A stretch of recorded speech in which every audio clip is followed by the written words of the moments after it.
මේ මාටියෝ මොකද්ද බං කල්පනා කරගෙන ඉන්නේ? නෑ බං ඊයේ ටීවී එකේ රන් කෙවිට චිත්‍රපටය ගියානේ බං. ඒ වගේ එකක් අපි ළඟත් තිබ්බනම් කොහොම තියේද? මෝඩයෝ. ඒ වගේ දේවල් චිත්‍රපටිවල විතරයි බං තියෙන්නේ. ඇත්තටම රන් කෙවිට කියලා දෙයක් නෑ. නෑ යාළුවේ. ඇත්තටම රන් කෙවිට කියලා දෙයක් තියෙනවා. ඒකේ තියෙන්නේ ගොපුලි යකා කියන යකෙක් ගහවලු.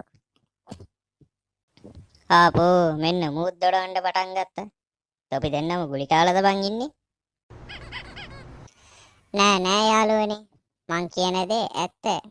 ඕගොල්ලන්ට විශ්වාස නැත්තම් මම හෙට ගමට යනවා. අපේ ගමේ ඉන්නවා සීයා කෙනෙක්. එයාට දන්නවා මේ ගැන ගොඩාක් විස්තර. හරි එහෙනම් අපිත් එනවා. අනේ බට්ටෝ. එට අපිත් යමුකෝ බං. ඒ වගේ ලීයක් ලැබුණාම මොනවා කරන්න බැරිද බං අපිට? එහෙනම් හෙට උදේම අපිත් යමුකෝ. උඩඩ ඩඩඩඩ එට යන අපේ සුප්පලාගේ ගමට ඩඩ්ඩා. බං සුප්‍රමේ. ඔබේ තාත්තා මොනවද බං කරන්නේ? අපේ තාත්තා යාළුවා ඉස්කෝලේ විදුහල්පති කෙනෙක්. මොකා? උඹේ ආච්චිට කීරි සම්මාල් කරන්න? යකෝ මේක කලින් කියලා තිබ්බනම් මං එන්නතෝ ඉන්නවනේ බං. නේ මම ඇයි යාළුවෝ ඔය දෙන්න බය වෙලා වගේ? මේක මං කලින්ම මාටින්ට කිව්වනේ. මාටියෝ. හරි බය වෙන්න එපා. මම ඉන්නවනේ. කොල්ලා ඉන්නකම් කිසි දෙයකටවත් බය වෙන්න එපා. උඹ ඉඳි අපි දෙන්න ඉන්න බෑ බං. මේ යාළුවනේ කෑවන්ට කලින් යමු එන්න. තාත්තේ අපි ගෙදර ආවා. මේ පුතා ආවද? මේ යාළුවොත් ඇවිල්ලා ඉන්නේ. මට සිරි තාත්තේ. එහෙනම් කට්ටිය තියෙන දේ කාලා ලෑස්ති වෙලා ඉන්නකෝ. මම පොඩි ගමනක් යන්න තියෙනවා. ගිහිල්ලා එන්න. ඇයි බං අපිට තාත්තා ලෑස්ති වෙලා ඉන්න කිව්වේ? කොයි හරි ගමනක් කරේ එක්කන් යන්නද? ලෑස්ති වෙලා ඉන්න කිව්වේ යාළුවේ අපිට පාඩම් කරන්න යන්න. පාටියෝ මේ ඔක්කොටම තෝ තමයි වග කියන්න ඕනේ. හරි බං බයෙන් එපා. නානිර්කතානේ. යන් දැන්. මේ කොල්ලෝ උඹ දැන් චක්කරේ පාඩම් කරාද? පොත වාපන්. පොත වල චක්කරේ කියපන්ද? දෙවරක් දෙක දෙකයි දෙවරක් තුන හතරයි දෙවරක් දෙක හයයි දෙවරක් දෙක අටයි දෙවරක් දෙක 13යි. දෙවරක් පහ 13යි නෙමෙයි යකෝ. දෙවරක් පහ 10. වැරදි. චක්කරේ කිව්ව ඔක්කොම වැරදි. බත් කන අරකෝ. තොට චක්කරේවත් හරියට කියා ගන්න බැයිද? කෝ ඊළඟට උඹ මන් දීපු ටිකට උත්තර ලිව්වද? කෝ දීපන් පොත මෙයාට. යකෝ මොනවද මේ උඹ ලියලා තියෙන්නේ? මෙතන මේ ආලා තියෙන්නේ මේම කියොත් අපිට හෙටවත් යන්න වෙන්නේ නැහැ. ටිකක් ඉක්මන් කරපන්කෝ.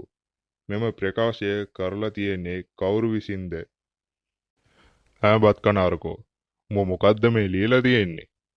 උඹ මේ ලියලා තියෙන්නේ අපේ සුකුන් විසින් කියලානේ. ඉතින් ඕනේ මාමේ. අපි ගියා අපේ සුකුන් ටෝක් කරන කෙල්ල බලන්න. එතකොට තමයි අපේ සුප්පා මේක කිව්වේ. යකෝ උඹ මොකද්ද මේ කියන්නේ? මොකද්ද මේ උඹලා දෙන්න මේ කියන්නේ? තොපි දෙන්නටම ගොන් සෙවල මාටියෝ. උඹලා දෙන්න තමයි මේකට මුල. මේක ප්‍රජාතන්ත්‍රවාදී ප්‍රශ්න.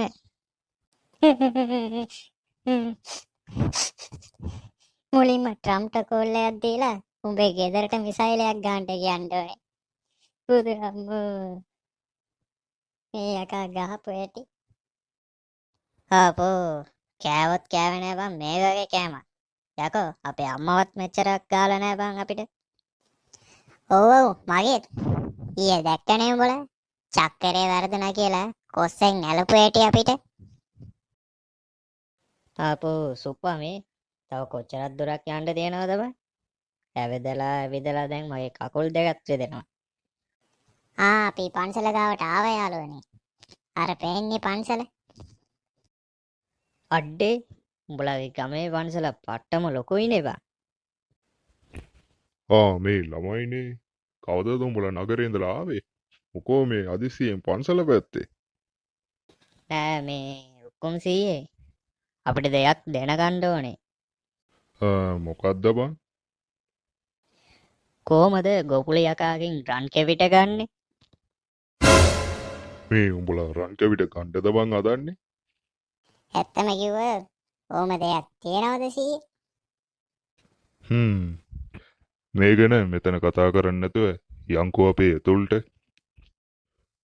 මුලින්ම ගොපුලි යකාව දකින්න ඕනි නම් එස්වලට ගාන අඳුරු වගයක් අදා ගන්න ඕනි. ඒ කොහමද අදාගන්නේ සීයේ? මංගාව පරණ පොතක් නම් තිබ්බා. ඉන්නකෝ බලන්න. මේ තියෙන්නේ. ඔන්න ළමයිනේ ආගන්න. මුලින්ම ඔයාලා හොයාගන්න ඕනේ ගොම්බෙට්ට, පූස්මයිල්, මීපැණි, උඹස් මැටි, වදයුස ඒ ටික අඹරගෙන එස් පිල්ලන් මත ගාගන්න ඕනේ. රාත්‍රී 12ට විතර ගාව පට්ටියක් ගාවට ගොස් බලා සිටින්න. එවිට ගොපුලි යකාව දැක ගන්න හැකි වෙයි. ඔච්චරයි බං මේකේ දාලා තියෙන්නේ. ආපෝ මෙච්චර දේවල් ඔයා ගන්න ඕනේද? සික් ළමයිනේ මේ වැඩේ කරනකොට ටිකක් පරිස්සමෙන්. මේ වැඩේ ටිකක් හරි ගැස්සුනොත් එහෙම ආයේ සෝරීම තමයි. හරි සීයේ. ඒ ටික අපි බලා ගන්න. එහෙනම් අපි යනවා. යාළුවනේ අපේ channel එක subscribe කරමු නැති කට්ටිය subscribe කරගන්න. මේකේ දෙවෙනි කොටස ඒට අවස 4:45ට අපේ channel එකේ බලා ගන්න පුළුවන් වෙයි. එහෙනම් දැන්ම subscribe කරලා අපිට support එකක් දෙන්න. එහෙනම් අදට අපි ගියා.